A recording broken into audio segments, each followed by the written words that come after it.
Hi, you're with us on the Leaderonomics Show. My name is Lily, and today's guest is Dato' Chiran Moghzani. He is the Managing Director of the Khazanah Research Institute. Now, Dato's previous roles have included being the Managing Partner of law firm Zaid Ibrahim & Co., as well as being the Deputy CEO of Investment Banking of CIMB Group. Having led diverse teams in diverse industries, Roshan talks to Dato' about really what is the best way to lead people and the importance of listening and giving people autonomy in their work. Let's check out today's episode of the Leaderonomics Show.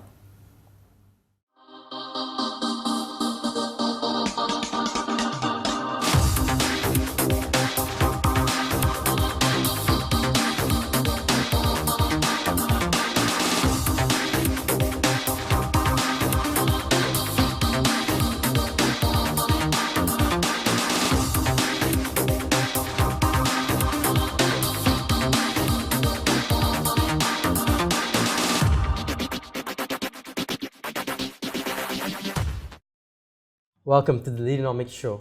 I'm with Dato' Chiran Moghzani, Managing Director of Khazanah Research and also Executive Director of Khazanah National. Dato', welcome to the show. Great to have you here. You have an interesting, illustrious background. With the law, being dabbling in the law, studying in Oxford, being a board member of CIMB, CEO of CIMB Investments Bank.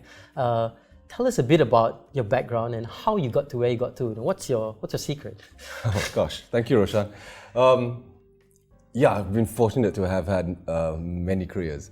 I started off being a lawyer for a short while, and then I joined a bank. And how did you get into law? I mean, was there something exciting that triggered you to say, I want to study law, or you saw some, or you had nothing else to do? A close friend of my father's was a lawyer, but there was this TV series called Petrocelli, which was a long time ago. You probably haven't heard of it, but it was about this lawyer trying to fight for the underdog all the time. So that works. That sounded quite good. I like to talk, so So that got you into law. Then how did you get into the whole finance investment banking side? I don't know. I was lucky. I entered law at the right time. Merchant banking, as it was called then. Now it's called investment banking. Yep. But merchant banking was taking off as an industry in Malaysia. And for a while, I joined a company called Rashid Hussain Securities, and this was back in the rather long time ago in the early 90s when the stock market was booming, and so I learned a lot there. I went to law after that, but my biggest clients were all the big banks, and I was lucky enough to do a lot of work for CIMB, and after being a lawyer for a decade, CIMB, or rather Dato' Sri Nazir, who was the CEO at the time, invited me to join the bank. As an executive. I was on the board for a while when it was listed, but they asked me to join. He asked me to join as executive, and it's not often you get a chance to have a major career change. And when that chance came, I was very grateful to him for giving me the opportunity. And you started as deputy CEO, and then when I joined CIMB, there were 800 people. And then within a couple of months, it went from 800 to 1,000. Now there are 30,000. Yeah. So during that time, it was quite a very interesting time. Yeah. What were some of your challenges, or highlights at that time, or some lessons you learned? I've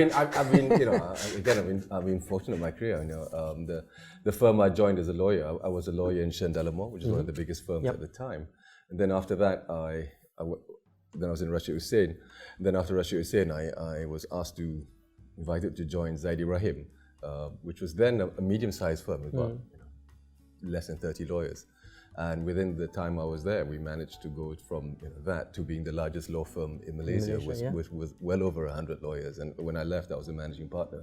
Zaid was very kind, and he decided to do less of the day-to-day management, and I became managing partner before I left. And that was fantastic, to go from a medium-sized firm where there were 3 big firms controlling the market at the time, and we were one of the first to break into that to that market, because before that there were 3 large firms whose history dated back to the colonial times, and they were the ones who were controlling the market.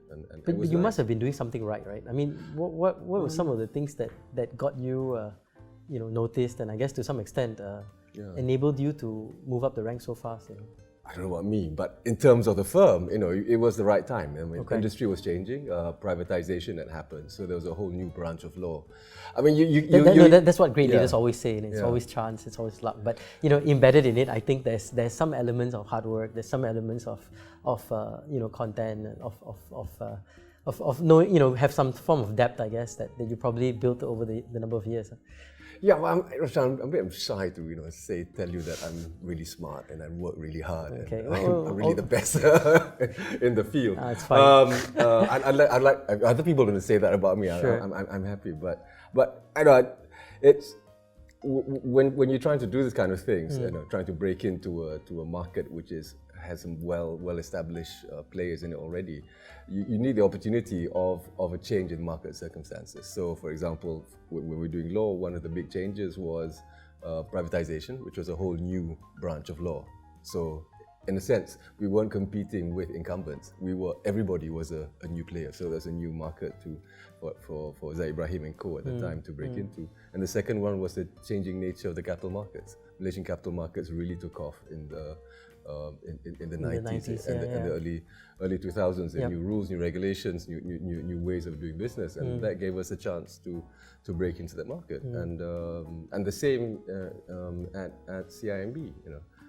CIMB at the time was the first to see the change from merchant banking, the old style merchant banking, which everyone was following to more investment banking and more client related stuff. So when there is a change in the what looks like a very stable and mature market, if there is some market dislocation, that gives the outsider or the other person a chance to break it. And I was fortunate that I happened to choose a job where there was in an industry where there were these market dislocations happening. I would like to say that I saw all of this coming, but there's always factors. Yeah, there are always factors like that, and I guess it's fantastic. We're gonna talk a little bit about your time in Khazanah and the stuff that you do in research. Right. But we're gonna take a quick short break, and we'll be right back here on the Leaderonomics Show.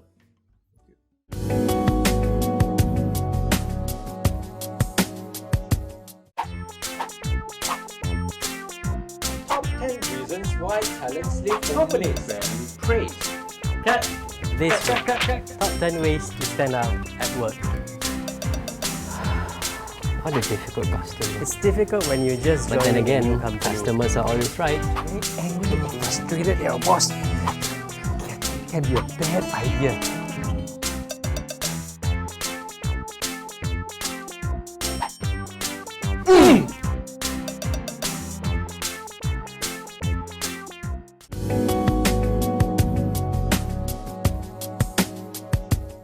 Welcome back to the Leaderonomics Show. I'm with Dato' Sharon Mughzani. We were talking a little bit about your time now in Khazanah and how you've transferred or transitioned from investment banking piece to a research-based organization. How did that happen, and what led you to move to research? No, as I was saying, great opportunity at CIMB in terms of personal development, career development, the kind of people I met, all kinds of things. It's a fantastic time. But when you get offered another career change, it's exciting. It's really nice. It's really nice to take. So what I'm doing right now at Khazanah is to head up the Research Institute. I do other things there with the Managing Director's office, but my focus at the moment is on establishing the Research Institute.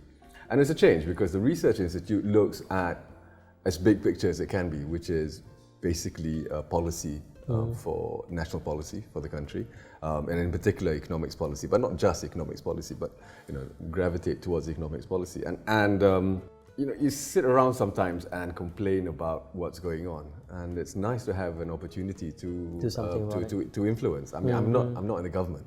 I'm not a member of the government, but I hope that we are able to give some ideas to government and policymakers as a whole in terms of what maybe can be done to improve things. What are some of your research that you've done in the last couple of months or so that Well, you think it would be insightful and Yeah. educational to the government and also to our listeners? And Yeah. Well, our first published report, I mean, we're doing some other things which haven't been published, but our first published report is something called the State of Households, which is which was launched in November, and it is really about the state of households. So what we look at is, GDP has grown a lot, and we are now an upper middle income country. GDP per capita is over $10,000 per person, which all sounds very good. But a lot of people say, but that number doesn't mean anything to me, as an individual. So what we did was we looked at household income, and our thesis is that while increasing GDP or GNI per capita is obviously a good thing, economic growth is a good thing, the end of the day, what we want is to increase the general well-being of the population. And if you're talking of the economic well-being of the population, probably the better number to look at is household income. And so we look at what the average household income is and what the median household income is, and we look at how household income is distributed within different areas, town versus countryside. so what were some of the insights that came out of that? As you would expect, it's not even, right? There are wealthy households, there are not very wealthy households. Households which are in the Klang Valley tend to be better off than households which are in Kelantan or Terengganu or Perlis or Sabah and Sarawak. And there is a lot more work we think which can be done in terms of making economic policy look more at household income. And for example, one example of this change and shift is the recent budget. I'm talking about the budget last year, which was announced by the government last year. And the budget talks about the people economy and the capital economy. And I think and for us, that's great, because there's this fundamental realization within the government and policymakers that we're growing the economy not to make profits for shareholders. I mean, that's nice if they make profits for shareholders, but really what we want is to have everybody to be better off. And the way to do that is to look at household income. So one of the things we look at as well is the structure of the Malaysian economy. If we want households to be better off, we have to make sure that people get higher salaries, right? And the way to get a higher salary, one is to have better skills or better qualifications. But on the other hand, we also need to have companies and industries and factories who need qualified people. There's no point having a degree if the only jobs available are jobs which are for someone with a Form 5 education. And on the other hand, you can't expect everybody to have a degree. We need jobs for people who are trained in technical colleges and vocational training, who are skilled workers who can do a lot. And so these are the things we're looking at. And again, I'm glad to say that this message finds resonance within the policymakers and the government. So it is nice to now apply the things I've learned in the course of my career to what I consider to be important questions. And I think and it is an important question, is what economic future do we want for the country? A lot of people say that part of the problems of many nations is leadership based. Having strong leadership automatically will translate a village or a community or a nation. What's your take on leadership, or not so much the state of, but how we can build that DNA as part and parcel of nation building and your take on leadership in general? Actually, I agree with you totally, because I went to one of your courses and where you talked about leadership, and I agree. I mean, sometimes we hope so much that some great leader will come and save us, and one person cannot save 30 million. It takes everybody to become work, that leader. to become a goal, to become a leader. And in your courses, you talk about process being as important as vision, and I tend to agree. I think part of it is a management problem and a centralization versus decentralization issue. I mean, traditionally in our country, everything has been quite centralized. Central government says, and everybody follows. Perhaps perhaps we should look at something more decentralized, where we give people, on the ground who know what's going on, a chance to do something and to do something which fits their own particular circumstances. But I know I flip and flop. I mean, I've been fortunate to have worked with people who have been acknowledged as Great leaders. Great business leaders, and I've learned from them. But I've also observed that in any organization, you can't have the whole organization relying on one person. Yep. That's never going to work. So leadership is also about building up management systems and giving people the right degree of autonomy to live their dreams and to execute them. Decide. Yeah, absolutely. But Sweet. sometimes I wish we could go back to the P. Ramlee School of leadership. Yeah. P. Ramlee School of Leadership to me is you just call someone in and you beat them up and call them names and tell them do your job. Because we can't do that Is that anymore. what I wish I P. could. I wish I could sometimes call somebody in and say and beat them up a bit. But we can't, and we have to persuade people now rather Influence. than influence and persuade rather than order and coerce. Yeah, but I guess it's part of the changing nature of the world and the context that we live in and so on and so forth. Yeah. One question that we will probably go in the next segment is to think about is, and we're going to talk about this next, is what advice would you give a young person who is wanting to emulate you, to become the next you? So we're going to be right back in the next segment to talk a little bit about how to become like Dato' here. We'll be right back.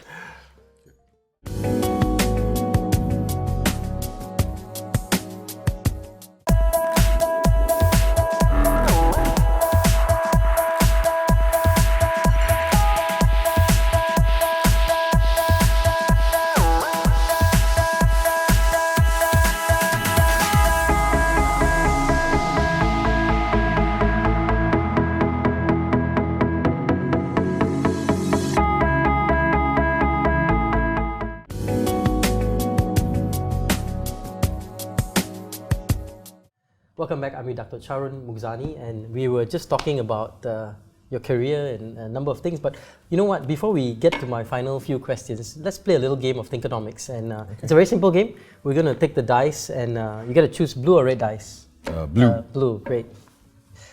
Just throw it, and we'll pick a category. And your category is open category. So we'll pick a random card here. Relationships. And here's the questions. If you had all the funding in the world, what would you invent? What would I invent? Yeah. Or what would you make? Or what would you do? You got 15 seconds. Oh, I got a timer here. You got 15 seconds to answer this. Go ahead. Peace, love, and happiness for all mankind. Oh, how would you do that? I don't know. Give me the funding, and I'll find out how to do All right. it. No, I don't know. Yeah. Okay. Yeah. So it's really about driving peace and happiness. love and Happiness. Okay. Let's try another one. Let's do two more. Here, throw dice again. And it's growth. Okay. So let me go to growth. Here's growth. And here's a question: do you ask enough questions, or do you settle for what you know? Well, I like to think I'm inquisitive, and I like to think I'm curious, and I like to think I question. But that's my own. That's how my own perception. I've no idea. So we need to ask your direct reports whether you ask questions enough. Yes. But good. I mean, I think questions change. I have a philosophy that questions change the world, not answers. And I think great men usually do that. Okay, the final one, and it's giving. Okay, let's see. It's giving. Okay, here's giving. And for giving, is it better to give to people you know or to people you don't know? That's a really good question. Obviously, it's easier to give to people you know, but we often give to people we don't know. I mean, you contribute to a charity, you don't know who you're giving it to. Do you prefer to give to people you know or you don't? I kind of. Yeah, it's a tough question. It's a tough question because the guess temptation. It depends on the circumstance. Yeah, the temptation is to give to whichever charity happens to have the need. Who happens to have tug your right string for that week. But on the other hand, you think, why am I giving to strangers when there are people I know who probably need help as well? Just as much, so it's hard. I don't know, 50-50, I guess would be a kind of rule of thumb. But couple more questions. I'm sure there are a lot of people out there who are in universities now, graduating, and they said, I want to be like you. I want a career in research. I want to have that exciting, multiple careers. If you had an opportunity to address a group of them, what advice would you impart to them? Well, I think firstly it's hard to predict the future. So you're better off going with something you really want to do and really like, rather than going for something you think will turn out to be a good decision in 20 years' time. What if somebody wants to get into a career in research? The competition is so hard right now. You know, we're recruiting people for the Research Institute, and this is a plug. If you want to join the research, www.kriinstitute.org is the place to find the application form. But we get incredibly high quality applicants, people who have, you know, amazingly good. So I shouldn't say amazingly, very, very good academic results. When I say very, very good, it means, you know, GPAs of very close to 4, very, very close to perfection, and who've done, you know, all kinds of things outside the academic studies. So we get some really high quality people. So yeah, so in terms of research, I think you have to. Research is probably the most academic type subject. So to get into research, you have to display good academic qualities. It's not the only quality you need to have, but certainly it shows. But I mean, for example, you know, I started as being a lawyer, and then I became I studied philosophy, politics, and economics, and then I studied law, and then I became a lawyer, then I became a banker, lawyer, banker. Now that worked for me at that time. Now, probably the most exciting thing to be in is the digital, something to do with the digital economy, and you can do that probably by having, you know, a far better background in science or programming or maths or whatever it is. True. So you know, an exciting career now is probably something to do with and again, but again, you know, you can't. It's hard to predict. It's hard to predict these things. You know, if you sit down here today and let me choose the right subject, because in 20 years' time it'll prove to be the right subject. I don't think there's always opportunities and circumstances. But it is. But it is doing stuff which, if you don't like it, then you're unlikely to do well in it. So do what you love. So do something you like, but you know, as you said, you know, keep asking questions and being curious about it. Be curious and see where that leads. Yeah. Final question: if you could address a group of CEOs, you know, what nugget of wisdom would you impart to them? Things change, and they change incredibly fast. And you know, the markets you take for granted, the market you have right now may not be there in a few years' time. I mean, in the past, you know, it took a long time for you to lose a market, but in this digital age of disruption, you know, things can be disrupted very, very quickly, and the market you thought you have may no longer exist. I mean, the easiest example is in media, where you know, traditional print media or traditional bookshops are now almost killed off by digital. But you know, digital can disrupt anything.